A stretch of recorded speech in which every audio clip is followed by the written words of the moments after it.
Sa paglalaro, hanggang lulong na ako, nangangayayat na. Hanggang sa nahuli ako ng mama ko na hindi na ako nag-aaral. Hanggang sa isang araw, parang kumikislap lahat sa paligid ko. Hindi ko alam ang pakiramdam hanggang sa tuluyan ako na ospital.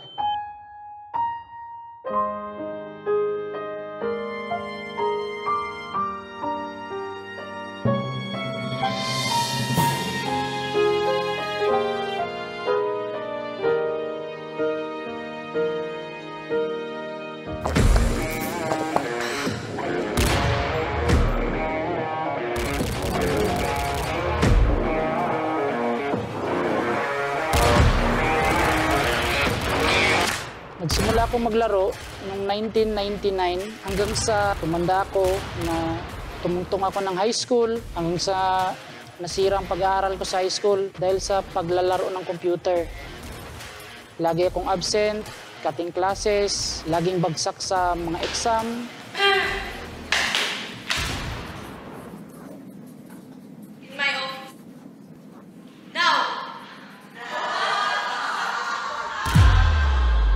Umabot ako ng 14 na pula na marka sa card ko pero nakaraos din at nakapasa at tumungtong ng college. Pero doon pa pala magsimula ang lahat na nag-college na ako at nag-boarding house. Doon ko nasubukan na walang bawal, walang bantay. Mas lalo akong nalulung sa pagko-computer.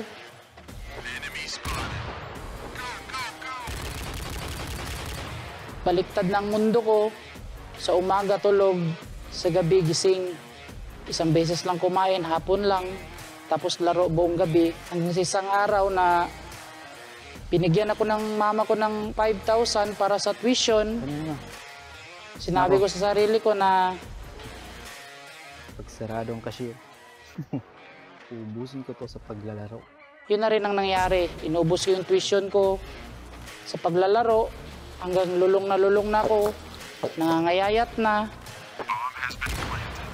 Hanggang sa nahuli ako ng mama ko na hindi na ako nag-aaral.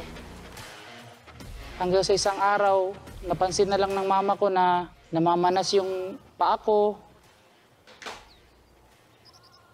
Oo. Ba't namamaga yata yung paa mo?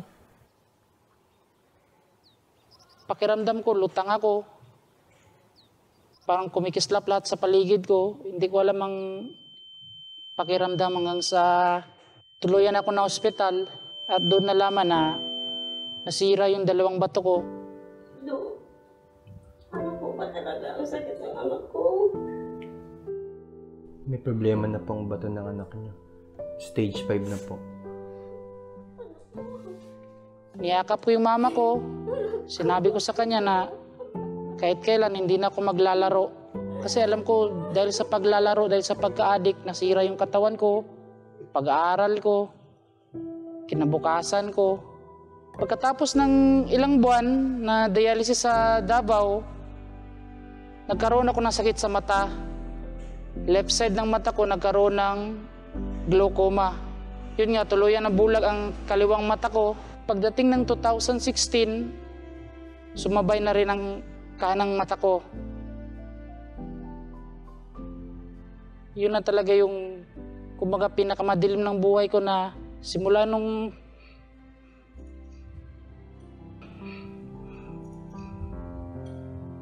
yung nabulag ako. Naramdaman ko yung tao na mga kaibigan ko hindi ko na nakakasama ma. Pero na-realize ko rin na siguro paraan din ng Diyos para mapalapit ako sa Kanya. Nakilala ko ang MCGI nung isang umaga na nakikinig ako ng TV. Nilipat-lipat ko yun at nakarinig ako ng isang mga ngaral na malakas ang boses tapos malinaw sa pangdinig ko. Walang purgatorio sa Biblia. Actually, no? Hindi yan ng purgatorio. Masama ibig sabihin eh. Sinubukan ko lang makinig. At nung bigla kong narinig sa kanya yung ang purgatorio wala sa Biblia, doon na parang isip ko parang nagbukas na paanong walang purgatorio sa Biblia na ang kapal-kapal ng Biblia. At doon niya sinabi na walang rosaryo, walang sign of the cross, at bawal ang pagsamba sa rebulto. Hanggang sa nahumaling ako makinig ng makinig, sinusubaybayan ko na sa YouTube, tuwing nagla-live ng Bible study, Bible Expo, ang kanyang katwiran at ang kanyang at hanggang naisip ko na lang na Ito na yung tamang relihiyon na gusto kong aniban. sa mga kapatid, magkapit lang po tayo sa pananampalatayang tinanggap natin. Higit sa lahat mga kapatid, iwasan na natin ang paglalaro ng video games. Kasi isa ako sa saksi na walang kahantungan ang paglalaro yan. Masisira na ang pananampalataya nyo, masisira pa ang katawan nyo, masisira pa ang utak nyo. Ako po si kapatid na Julius King Codilla at ito ang storya ng aking pananampalataya. Salamat po sa Diyos.